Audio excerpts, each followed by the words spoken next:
Yeah. All right, it's recording. So tell me how you been. Like, it's been intense. We've had an intense. Yeah. I feel like someone pulled the plug and all the dirty bathwater drained out, and it didn't even leave a ring around the ice. So whatever has happened, something has happened for you that has given you freedom. It feels weird. Like, I feel a bit spaced out. Like, yeah. Well, describe it. Besides spaced out, it feels free. You should feel free. You should feel there's no pressure. Yeah, I feel a bit like, I don't know, so I don't know how to describe it. It's like my eyes have gone really pink. Yeah, do you feel, is this the same as how you felt when we worked before and you felt freedom? Is this the same or bigger, better, different, broader? What is there a difference?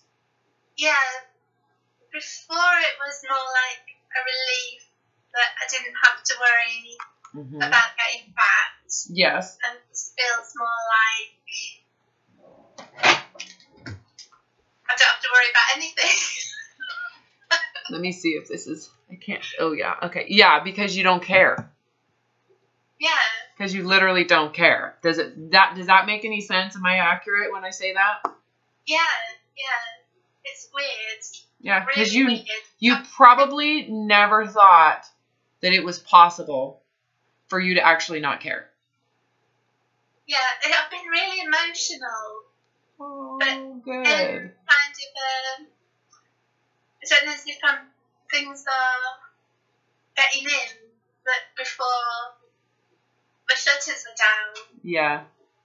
And just little things, so I'm really feeling stuff. Describe that. Would you say that you're feeling, if you were to describe what you're feeling, how would you describe it? I mean, I almost tried to describe it for you, but I want you to describe it. How would you describe what you're feeling? And if you need help, I'll interject, but I want you to try first. Emotional, so things like normally I'd be probably a bit kind of, well, that's a bit twee and a bit mawkish, and I'd be like a bit judgmental, but I don't seem to be in that. No, you'll notice that there's no point to that. Like, why would you do that?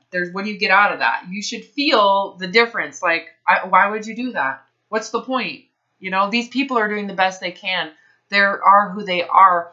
Why do we need to change that? There's nothing to change. Yeah, exactly. Yeah. It just means that just getting in, whereas before just like the shutters were down. Yeah, and you were separated and distanced and. Yeah. So one of the ways I was going to describe what you were saying when you were like, I'm feeling this emotional, would you say it's a feeling of love?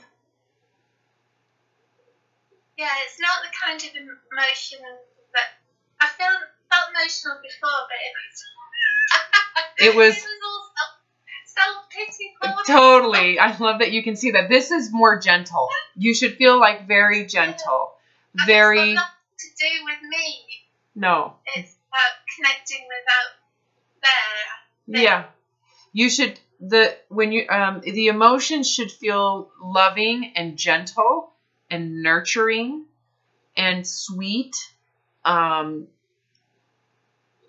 What's the word? Unconditional. It should feel really grounded too, like very grounded. Sensitivity maybe. Am I describing it or am I off? Because I don't know. I'm just. Because I'm only describing to you what I relate to. Like, this is how it feels to me. It says there's nothing to change.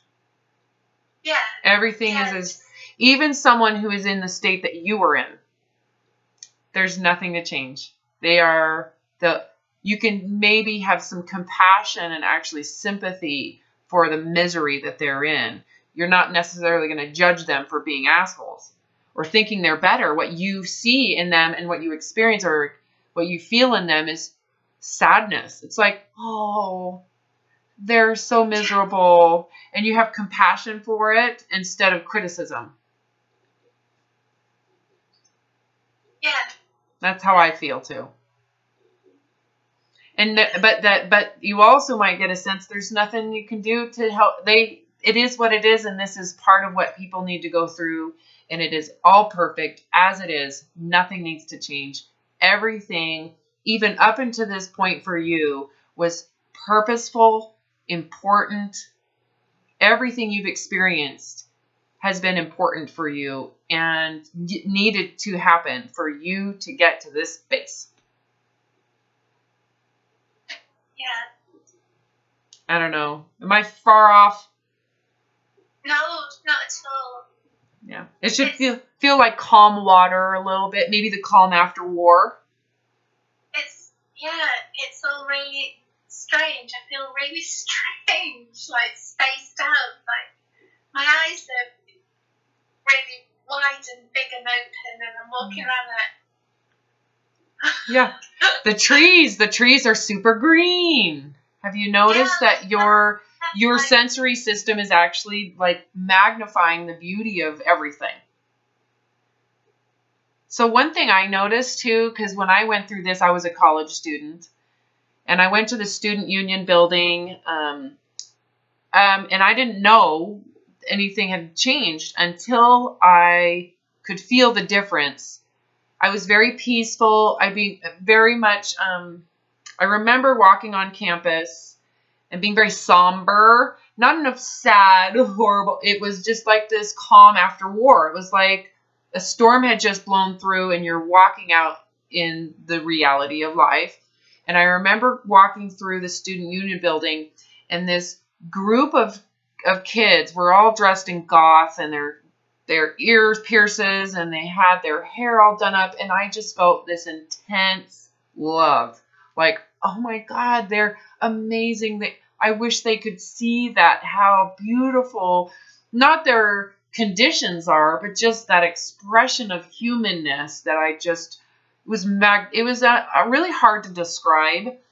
And the other thing is I started to notice how much grace that I gave to, I could feel the difference between the judgmentalism I would have done prior to what I was actually experiencing. And it felt like it was just happening rather than forcing thoughts and beliefs and feelings about these people, which is what it was before. This is very natural. It's like a natural way of being, and giving people and giving everything just such grace to just be exactly as it is and to see it as magnificent. And it for me lasted 2 years. It was at least 2 to 3 years in that state. Wow. Yeah, it was nuts. Yeah, I'm not doing anything. In fact, I'm not. You're just letting it be. You're just being in the space of acceptance, really, and just finding that it's worthy of, it's all beautiful, all of it. It's all relative, right? Yeah. I don't know. It can go away. What do you think would make this go away?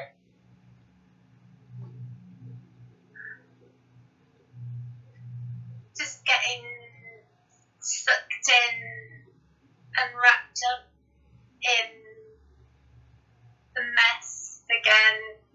Yes. Yeah. So, self-defense, self-preservation. I'm better than them. Where do I land? You know, when you stop willfully surrendering, right? It's that willful surrender, being okay being the peasant, being okay being the dumbest, being okay, you know, you have to be willful around the reality of whatever the truth is, meaning it's all relative. You could be inferior, superior, and anything in between, and none of it freaking matters. And the willfulness to not, by, you know, even if you're given superiority, even if someone hands you, like, you're the winner, you're the best, you would never let it in. It doesn't mean you go into denial and you don't say, thank you, I've worked my ass off, and, you know, social graces that we've been conditioned to have. It just means that it doesn't really impact your sense of self in any way, because you know it's an illusion. Nothing has changed if someone gives you the gratification of, you're amazing. What, does it really change anything? Yeah, just like losing weight doesn't really change. It's irrelevant. Exactly. It does nothing. Does nothing. Yeah. And gaining weight. What does gaining weight do? What does losing weight and gaining weight? Absolutely nothing. Unless you think it does. Then everything collapses in. Yeah, I can see that. Yeah. Yeah, and it's like such an illusion too. It's such a distraction. What it does is it's so if it becomes important, then you need to keep it and hold it, and it becomes something that you're surviving with. But if you can let it all go and be vulnerable, now you go up into this way of being as a human being that isn't survival oriented. It's actually explorative. Make sense? Yeah. So it's a way to look at, that's the only way. Some people call this an awakening. Some people call it enlightenment. Some people call it a spirit, you know, whatever you want to call it. We can also look at it and say, well, in our humanness, because we're animals, this is what it feels like naturally when you're not in survival mode, when you're actually come out of that state of mind. This is our natural state of being. It takes no work. It's like hardwired. It just is. Something really weird, Robin, is I've got piles and piles of exam papers to mark. And normally I'd be in an awful state about it. I'd be like, oh, I won't get it done on time. And I just got on with it and I did them all. That's never, ever happened before. Where you're just like, da da da da da da. And I did them well. I really did them well. I wrote comments all the way through. I looked at them properly. I read them properly. And it just felt, I don't know, it just felt easy. Like no big deal. No big deal, yeah. Isn't that how we want it, right? Where it's like, I can handle that. Well, if someone said to you, okay, you're out of a job, you know what your response would be today? Okay. Yeah. All right. I think I should what would I like to do? Oh, look at that. I have opportunities. I could do anything. I could work at a grocery store. I could go sit on a park bench. I could just volunteer at a pet store. You wouldn't see it as cataclysmic anymore. No. I mean, you'd have to adjust, but you would do that willfully. It's like, okay, if I have no choice here, if this is reality unfolding in front of me, I'm just going to go with it. Something else that's really... I'm finding hilarious. At the weekend I do my housework because I work during the week, and normally it's like this massive chore, and I think I must go round thinking, oh, it's too hard and it's really hard work and I don't want to be doing it. I wish I was somewhere else. Why do I have to do this on my weekend? It's the only time. I did it this morning and it was just like, la la, easy peasy, just said through it. Didn't bother me at all. It didn't attach anything to it. I just did it. Yeah, and it was. And in a fraction of the time I'd normally, because I'd keep sitting down normally having resentful cups of coffee to try and make it bearable. And I just... What was it that made this click? What was it? Because something shifted for you. When I thought, so psychopath, so what? So what if I am? So is it really that bad if I'm a good person? Yeah, exactly. Yeah. So what? How'd that feel? I'm like a balloon. In fact, I'm going to dye my hair bright pink. You could totally do it. You could totally do it because you have the gray. I love it. Oh my God, that is so cool. How fun. See, who cares? Who cares? It's your life, dearie. Yours. You're the only one living this life. No one else. No one else is in your space of awareness and consciousness experiencing it. Why give it to someone else? Right? Why let someone else's opinion about mental illness or being a psychopath, why give that thought, that belief, the keys to your entire life? It's only a belief. It's not real. It's not. It is a construction, a construct, a very limiting construct, right? Imposed on the mental, on your mental, it's a concept. I built a whole identity around that. Yeah. Well, now can you see how maybe the eating disorder was compensatory? It was how you tried to compensate for your inner sense of whatever, right? You're trying to make it better. So if the being thinner to you is proof I'm not a shitty person, you know, it's proof I'm not psychopathic. Can you see why you would clutch onto that so intensely? And then why the bulimic tendencies would be super important too. Because that need to be thinner is projecting, you know, well, the need to feel not psychopathic projects into, well, thinnerness is my way of doing it. That projects into starvation and restrictions, ultimately triggering a primal reaction with food that you're not going to undo. That's hardwiring behavior. Food is essential to life and most important. So you're going to eventually binge. And the only way, and then once you do that, the only way to get back to the thinness is to get rid of the consequences. So puking, diuretics, exercising, do you see how it all makes sense? To someone who has never lived in that, it's bizarre. When you're in it, it's very logical, actually. It's not bizarre at all.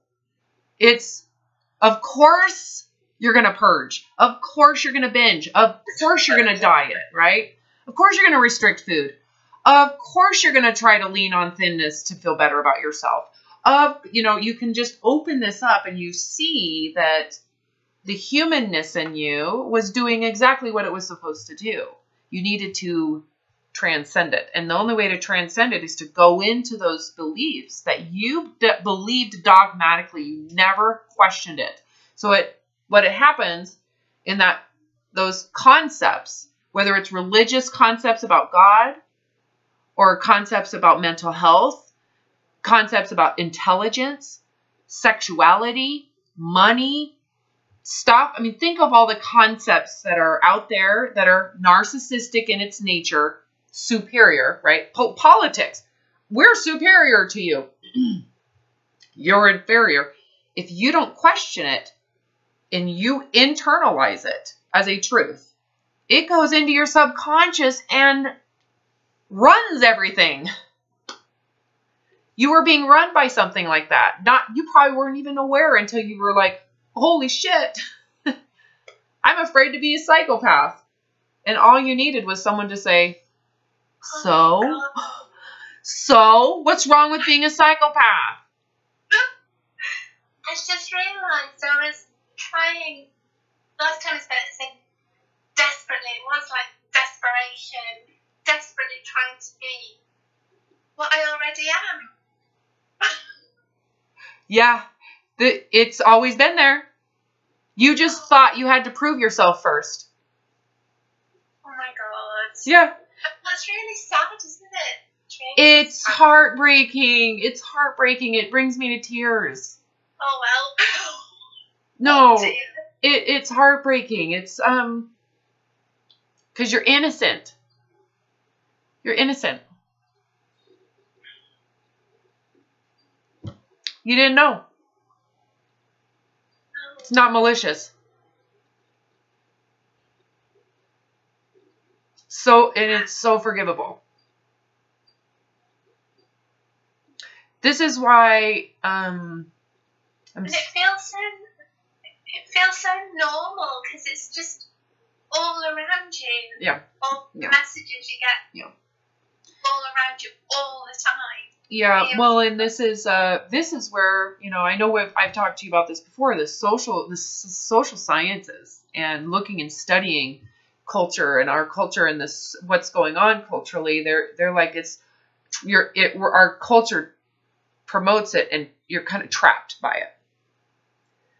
You have to be willing, because our human nature, and it's not like, for example, the diet industry has any clue what they're doing. They're freaking clueless. They just know, I make money, Doesn't everybody want to be thin? We can actually charge someone money because we're doing the right thing. They need to be thinner, No one is questioning the dogma. It's passed down, passed down, passed down. I caught myself yesterday. I was outside and the neighbor, her daughter, she's 5 years old. So fun. She's so happy. She doesn't have training wheels and she's riding her bike. She's got this look on her face and she had this, it was so cute to see. And she was wearing this beautiful shimmery dress. And I was like, oh, don't you look pretty today? And I went, oh shit. Why did I make that important? Yeah. Just programming. Because I want her to feel good. I want to acknowledge but I've focused on pretty.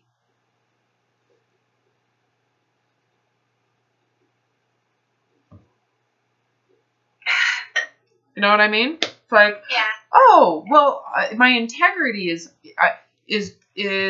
it's like I loved her in that moment. I was actually expressing love, but I was trying to do it in a way that was social programming, right? Social programming. You're pretty.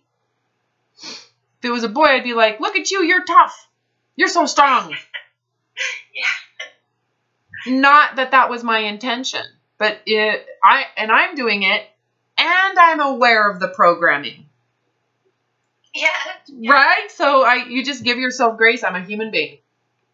My intention, and now I'm aware the next time I see her, I'm just going to be like, I love your energy. I love that you love to bike. I'm going to focus on just what I'm seeing versus, oh, your pretty dress, just sparkly pretty dress today. They did an experiment recently where they questioned people about their attitude towards gender, and they were saying, no doubt gender bias and treat boys and girls the same and they should be the same.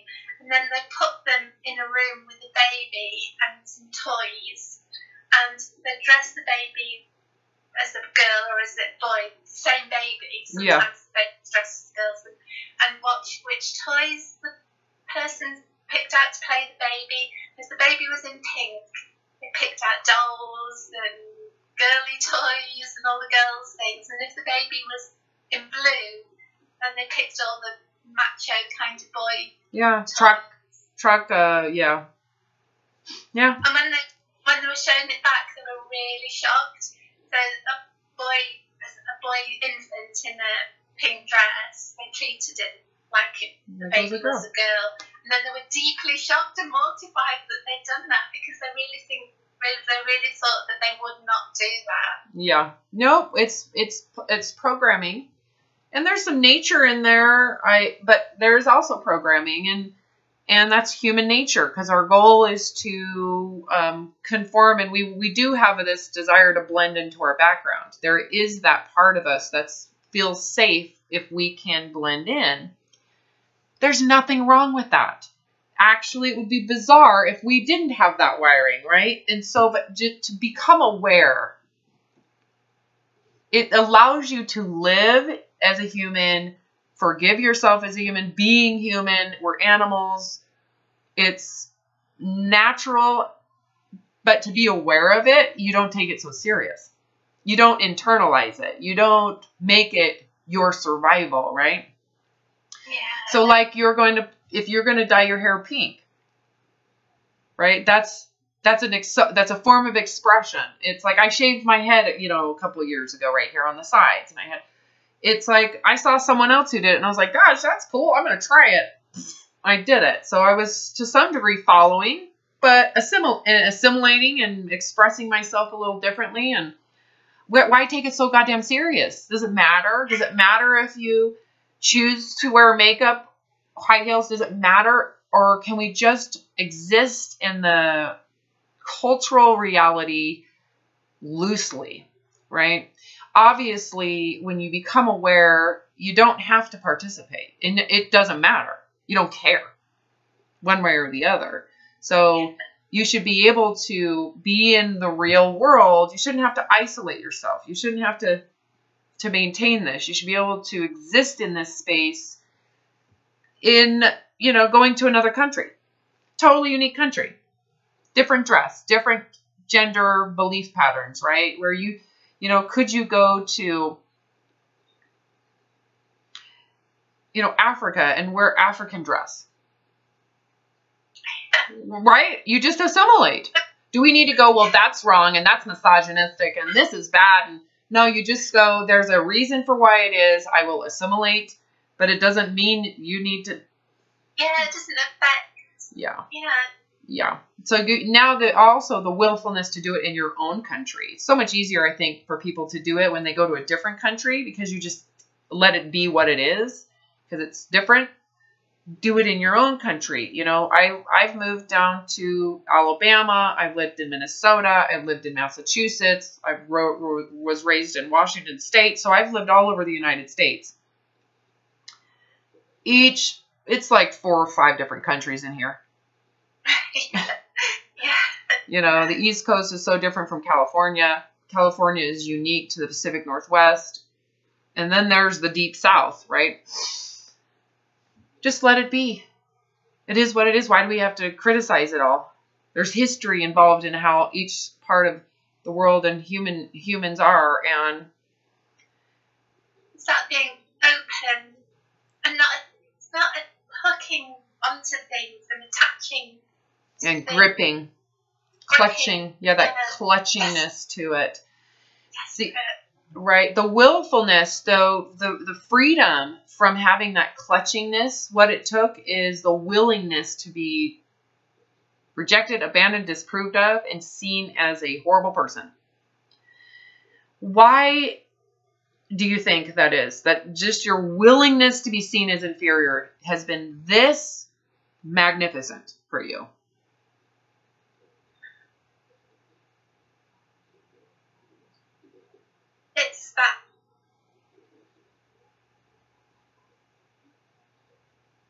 It's that complete leveling of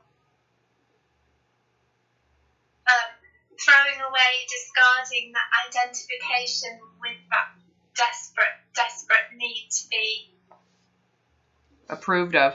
Proved. I took the word out of my mouth. Approved of, been. Yeah. Superior, admired. I want to be admired. Admired. Right, but you can see looking back, oh, that was my animal response to survival. So I felt like heal me, it would make things right, make things okay. Yeah, that reaching that superiority. So, but the problem is it's a trap because it's not what you're doing, what you're chasing isn't a problem. You're chasing what you exist in today. Should we demonize that? No, not at all. This freedom, right? The freedom that you're experiencing right now is freaking amazing, right? It's hard to describe. It's like you've taken LSD, but you didn't take LSD. It's like everything is amazing and beautiful and you're high as a kite, but you didn't smoke any pot. Like, exactly. And houseworks, la la la. Yeah, it's like you're in a cartoon and you're Mary Poppins, It's like why wouldn't someone want to be in this space? Why wouldn't you strive to feel this way? This is kind of what we're wired to want. But the problem with our current system is it's promoting these goals, if you want to call them, that they're constantly rising, number one. So you reach the goal and it rises, it rises, it rises. And then what it takes to actually hit the goal completely requires such intense work. It's almost obsessiveness to actually hit those goals. And there's no grace in it, you know, so, and you're also, the mirage that's being placed in front of you is something that it's not coming from within. It's coming from some form of dependency. So it's, I will feel this freedom when this condition exists. And I get approval, right? So think of all the things that have to line up for you to have a moment of this feeling. It's like and it's because it's narcissistic, you're just feeling pride. You're not actually feeling what you're existing in. You're just feeling a sense of pride, which is so limiting because you're comparing yourself to others, or it's always a comparison. So it's never a real freedom, but you are chasing what you have right now. So it's somewhat of a trap because it's codependent or dependent on something outside of yourself. It's reliant on someone's approval. And even if you don't care about someone else's approval, you're more than likely, you're just trying to approve of yourself, but you won't do it until you hit these conditions. So it's the conditions that are trapping you. Right? Oh, that's a nice story. And I thought, I just need to get this great job and that'll make everything okay. Yeah. I got the great job and I still felt like crap. And I thought, well, what I need then, I need an education. That's why I just need to get this degree. And not any degree, I had to get a first class degree. Yeah. And I had to get it. And it was like, I'd be a complete failure if I didn't get it. And I got it and I came top of my year and I still felt like crap. And I thought, well, I'll do a master's and that'll make me feel fabulous. Then I'll be wonderful, and so on and so on and so on. And it just never worked. Nothing ever worked. I just never got out of that trap. No, because you're constantly putting what you're experiencing on an external accomplishment. And then you're wanting approval on top of that. So you can see it's like you're just chasing a mirage. When you actually go into if you go into why you were chasing something, you could say, well, because on the inside, I believed I was crap. Yeah. Yeah. And so the only way to feel better is to change something, to add something. That did come, but it was very, very short-lived. And it was prideful. Yes. Yeah, prideful. Yeah. Yeah, which is different than what you're feeling right now. Yeah, completely, totally different. You got prideful is very much self-centered. It's still this, you're kind of inflating yourself like, I am special. Effort. It requires, it's hard work to feel prideful. Yeah, it does. Yeah, it does. And it is short-lived because there's always someone better than you and you suck now.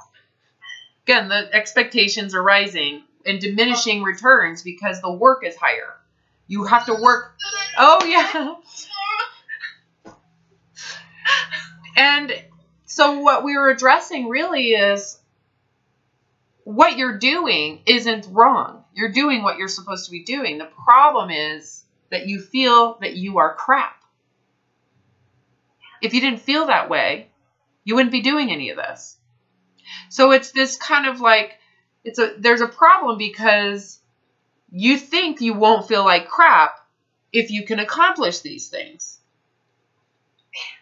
Right? So you're actually doing what you should be doing to try to feel better. But what you don't realize is that the way you came to feeling like crap about yourself, you never really questioned that. How does one come to feel that they are bad people? Well, they have a concept that they compare themselves to. No one questions the concept. And that's what we did. We went in and we said, so what? We didn't even negotiate, right? So I think a big block for a lot of therapists and is that they try to negotiate. You know, so for example, you would say, I feel like I suck. I'm a bad person. I feel like a horrible person. You know what they would say? No, you're not. So they're negotiating. They're arguing. Like it's true. Let's prove it otherwise, right? Can you see why that would be so hard for people to actually see that? Where I went is, you are crap. Who cares? Love it. So what we did is we actually went into the belief that if you suck, it's bad. We didn't say you don't suck. We said, if you suck, why is it so bad? So we took the belief around being inferior is bad, and we questioned it. What's wrong if it's true? If you are a psychopath, you are a psychopath. Why do you got to prove otherwise? Who cares? You know, so we whacked. When you said that first, I was completely incredulous. Thought, you have got to be kidding me. Anyone can see why that is completely out of any realm of possibility to accept that. If it's true. It's like when you asked me about, okay, what have you gained 50 pounds? And then I wanted to say about the truth, and no, I wanted to say what the concept was, and then you said, no, the truth. What is the truth? Yeah. And you did that with that belief about myself. Mm-hmm. Yeah, because your brainwashing kicks in, and I was like, you're not even... So, and that's common with everybody. Their brainwashing kicks in, and their response based on the dogma comes out. And I'm like, hold up. No, real. Go in, you know. And you realize that it's not what you thought it was. No, it feels real. Yeah. Yeah. But it's not. Because if you had to be, and you actually went into the reality of it, the reality versus your concept of it, you would feel incredibly relieved. Right? And then you go, oh my God, that's like, what would you feel like at the beach side, right? You can go into the truth, or the reality is that really what you're seeking is that freedom.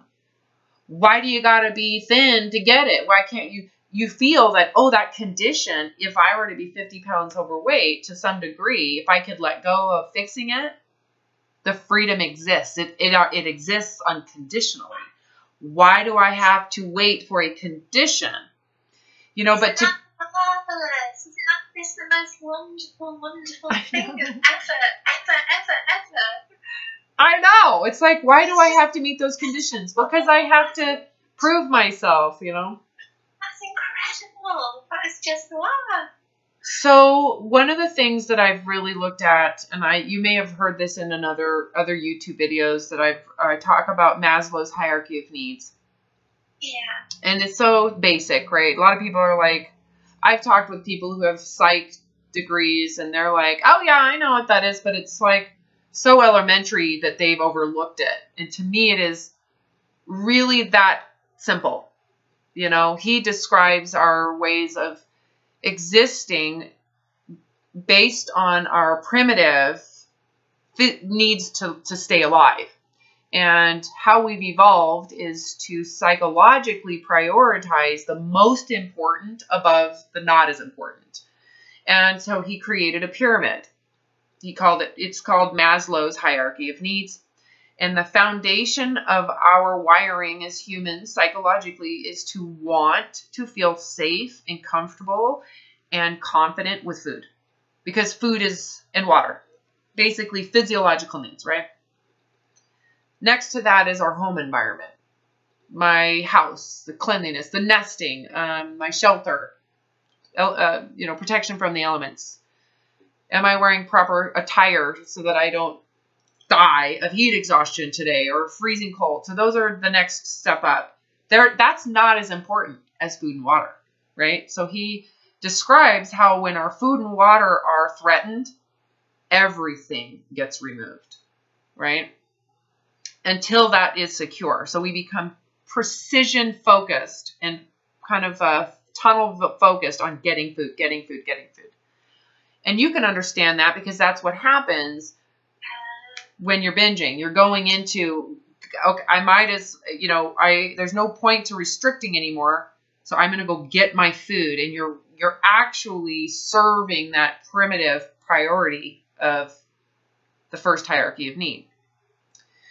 So the third hierarchy of need, so it's, physiological, environmental, and the next one is our wiring as pack animals, as tribal animals. We are like dogs. We've evolved psychologically to over millennia, over thousands and thousands and thousands of years, to psychologically rely and to subconsciously know in our wiring that if I'm with other people, my likelihood of living is going to be higher. And so we've evolved to want to feel safe with other people and to want to feel, the word used is belong. We want to belong, belonging. One way that I describe that third hierarchy of need is we have a part of us strives to feel that we are lovable. That's where the problem exists. For obviously we're not in a third world environment. We don't necessarily have to hoard our food, but that third hierarchy of need, the desire in ourselves to feel that we are lovable. If you don't intrinsically feel good enough or lovable, you can see then you're going to go outside of yourself to find it, seek it, get, I need confirmation. We need feedback. So you're going to seek constant validation to try to get that third hierarchy of need met. That's what you've been doing. We just met it currently. Because if I'm not this or that, I'm not lovable. If I'm in really how it comes across to your brain and your psyche is rejection, abandonment, disapproval. You're going to, die in the wilderness type of alone, and also a feeling of complete and utter, like you're going to evaporate into thin air, like you will not exist if you aren't lovable. That's how it manifests, is like a non-existence. And so when you surrender like thinness, smartness, the brain is going to say, you're going to die, you're going to die. It comes across like bad, threat, wrong. There's a bear in the room. And all you have to do is ask in what the truth is. Right? So when I said to you, you're going to be 50 pounds heavier, you had initial response of threat, bad. And when we went into the truth, what's the truth, however, is that you're not going to die. In fact, you're dying trying to avoid that. There's all of a sudden the truth comes forward. It's like there's an awareness that comes to you. And if you question the original threat to your lovability, which is you're a psychopath, horrible, badness, rejection from your own parents, and you're no longer negotiating with it, and you can go, well, if that is the truth, that is the truth. Am I a bad person because of it? That's what had to shift right there, right? Am I a bad person? So you had to question it for yourself, and what that essentially is doing when you come to that is it's like saying I am lovable even if I'm a psychopath. That for me was massive. Yeah. I can't put it into words. That was like seismic shift. Yeah, well, what happened then is that third hierarchy of need, well, what it takes to do that is courage. Courage to actually face that reality. So that conversation, that last session, you had to have had a lot of courage. My battery is going to die here. And I don't have anything. I think, well, we've got, 15 minutes. I'm hoping this will last. Yeah. If it doesn't, I'm sorry. Okay, don't worry. We can book another session. Well, I have 10% left.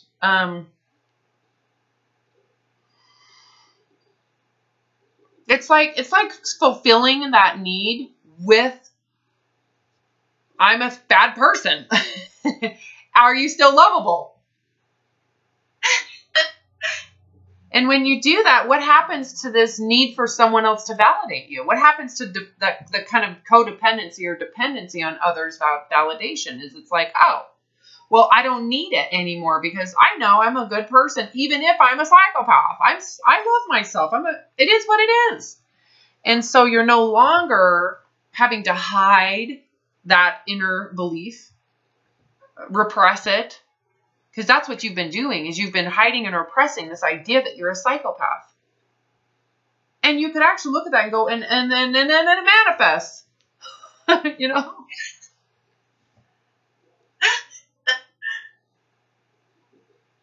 So even if you are a psychopath, this was where I had to go with, like, even if I am a total failure and God hates me.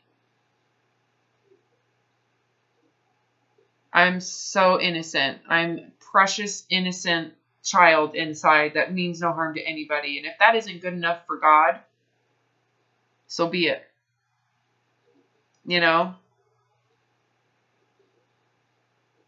And then what happens is pretty amazing. So his hierarchy of needs goes from there into what he calls self-confidence, self-esteem.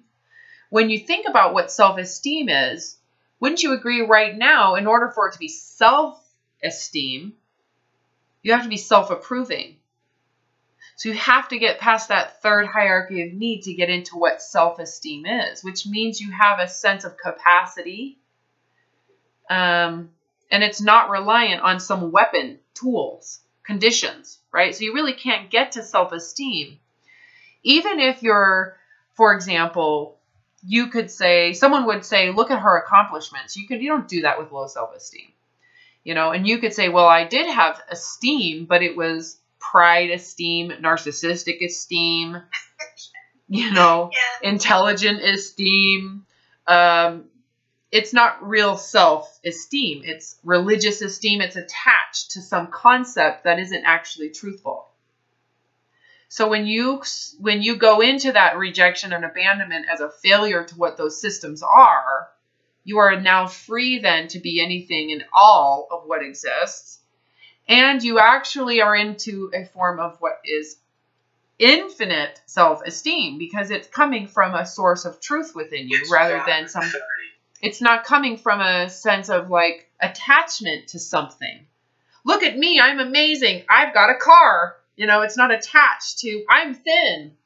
It's actually something coming from within that is authentic and true within you. It's like, and we can't even define what that is. What is self-esteem? To me, it's like, well, I'm just truthful about whatever that is. And I can't claim it. It's not like I created my personality. I didn't. It just exists, And it's so human in nature. So what makes me any different than someone else? Nothing. I'm just allowing my humor to come out, or my weirdness to come out, maybe more so, because I really don't care anymore. So once you get into that self-esteem, the next part up he calls bliss. Pretty freaking amazing. And that's where I believe it goes beyond self-esteem to where you actually can just really exist in reality and allow it to just be. All of it, I also study Dr. David R. Hawkins' work. And I know you've heard me, have you read the book Letting Go? No, I haven't. That's a great book. You would love it, because essentially you just did it. You did what he writes about. And he talks about the states of consciousness. And the lower states of consciousness that are negative, that's basically our animal primitive nature to survive. Very self-centeredness, self-preservation, hiding. our human nature when we're under threat, right? And so his way of describing it is, that the ego is really, or the narcissistic core of the ego is essentially our animal work and desire to survive. That's where you've been living for 40, 50 years, in those negative states of consciousness. They're not negative in terms of badness. They're just self-preserving, and they're actually quite destructive for this idea that you're going to actually get some benefit at some point, right? Yeah, that's... I know, it's amazing. It's like, I'm going to self-destruct so that I can get some freedom and, develop a life that you're destroying. But it's part of our nature, and it's part of what, and it's actually quite a bit of suffering involved. You're suffering on so many levels. So he describes, the lowest are the hiding, shame, loss, grief, apathy, where you feel so hopeless that you're shrinking and hiding and you're not doing anything and you're living in paralysis.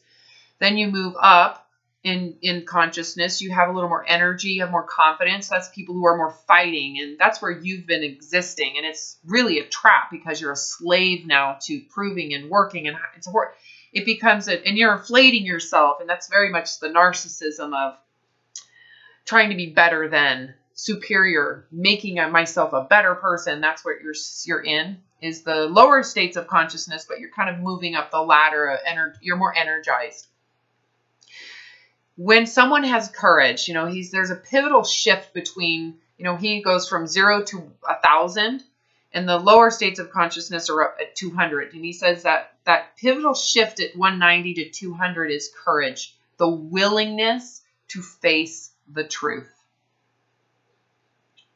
Creates a big shift in consciousness where people, once they're willing to face the truth, that's like in effect, it's an act of self-worth, or an act of confidence that doesn't rely on your weapons and your hoarding and whatever. Anyways, are you following me? Or am I just like, yip. Well, because now you're...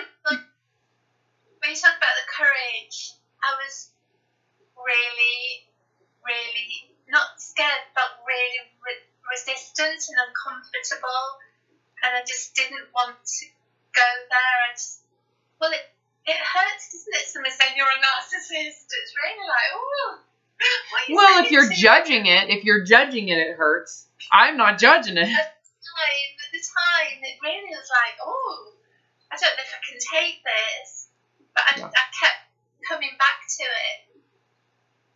But I did have to pluck up courage to keep coming back to it. Yep, and courage to not just be given the truth, but remember, it's like the moment you face the truth, that is courage in and of itself, and it's like buoys you up. It's like you rise up just by having the courage to face the truth, and the process begins. And so when we talked last, and I said to you, you need to look at 50, if you're going to gain 50 pounds, and your first instinct was to go, no! Right? And I said, look at the truth. That took courage, right? Courage pulls you up out of pride. The willingness to face the truth. The willingness to face the truth that you are a horrible psychopath. Face it, face the truth, and all of a sudden that what it takes to face that pulls you out. It's like an act of capacity that you didn't think you had. It's just by doing nothing, just by facing it. That's capacity. That's the other thing. It's I can't handle it. Like the thought of, I can't handle it. I can't handle it. Think of that thought and where that comes from. Defensive mechanism. I suck. Comes from I suck, right? I'm weak. I'm incapable. So even if you have that feeling of I can't handle it, but you have the humility and willingness to just face it, just look at it. That in is inherently handling it. It's like, what's the word? I can't handle it. Just by opening yourself up to it, doing nothing is actually handling it. So the willingness to just face the truth pulls you out of survival mode. That's it. That's all we did. That's why it's so, like, there was no moment. There was no, like, massive shift, like, it was just subtle. Very subtle. Almost like, that's why I didn't even recognize that I had completely kind of recovered, full crazy ass recovery, until I walked into that student union building and saw these students. And it was like, holy, what the heck? This is so different. And it's so natural. It's not like my mind is conditioned differently. It's like it became unconditioned. The reason why I'm laughing, Robin, is because your story is about walking into student union and seeing these beautiful people expressing themselves. And mine is about doing the cleaning. About what? Mine's doing the cleaning. Yeah. Oh, yeah, it's something simple, right? It's like subtle. Like, what? Something's happened. Why am I, like, whistling? Why was it such a horrible big thing? Because you felt you were in your victim position of poor me, life sucks, I have to clean my house. Right? And now cleaning your house is like, oh my God, I'm alive, I can clean my house. I get to pick up after my own dust. That is so weird. Yeah, no, it's amazing. It's amazing. No, yeah. So immersed that just... Yeah, so I would encourage you, if you're interested, is to look at the Dr. Hawkins scale of consciousness, or his map of consciousness. Yeah, I'll have a look. Just Google it. You'll see pictures of it, and it to me is really fascinating to pair it with Maslow's hierarchy of needs, because it's like so relevant to the work that you just went through and the work I went through, not really knowing what was happening because I was alone. I was by myself, and it was occurring out of just near-death experience, right? And for you, it's like you've been pretty near death many times. For some reason, you hit the spot this time. That's why I said everything up to this point you can see has been so pivotal for you to get to a place where you willfully surrendered it and looked at the truth. You had to suffer. You had to suffer again and again and again and again and again, to the point where you were like, I'm going to look at it. You looked at the narcissism. You looked at all of it willfully. Not everybody does that. I do get people that get pissed at me and they think I'm a terrible person.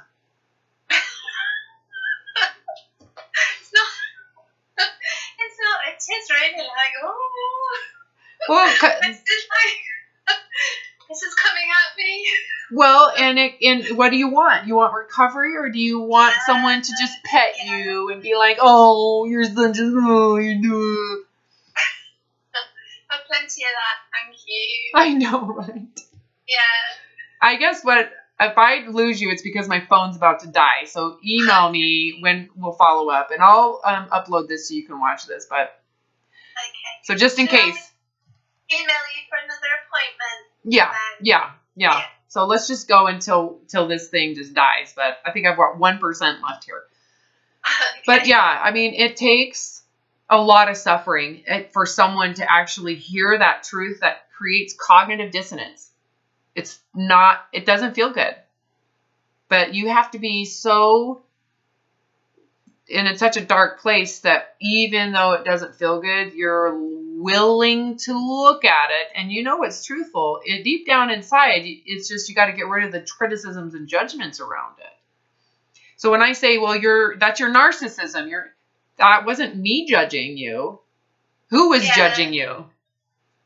It's just like hearing that was like, oh. Oh, there's the psychopath in me! Got it. Shit, I can't repress it. Repress. Where's the off button? Where's the off? I'm marvelous. Isn't this awesome? Yeah. So the only way I can explain what has happened is that you're now in your natural state of being. You're no longer in survival mode. This is natural. It's not, I don't want to play it like, oh, you're special now. You're like enlightened. No, you're now normal. How's it feel? It feels absolutely marvelous. Yeah, right? Sorry, turning away. Just looking at my dog's doing. It's okay. But yeah, it's like, oh, this is how I was supposed to feel. Yes. Congratulations. You are now normal. Whatever that is. Yeah, and your creativity and you'll notice your personality before wasn't personality, it was survival mode, symptoms. The all or nothing, the super controllingness, the lack of lenience, that's all symptomatic. It's not a personality trait. Your type A was not personality. Now you're coming into your natural state of being, and you're going to notice that you're more gracious and forgiving at times. It doesn't mean you can't go down in there. Like when someone cuts you off in the car, you want to say, fuck you! That's going to come out. Right? And then you can laugh at it and be like, okay, all right, okay, back to normal. Sorry, I lost my shit.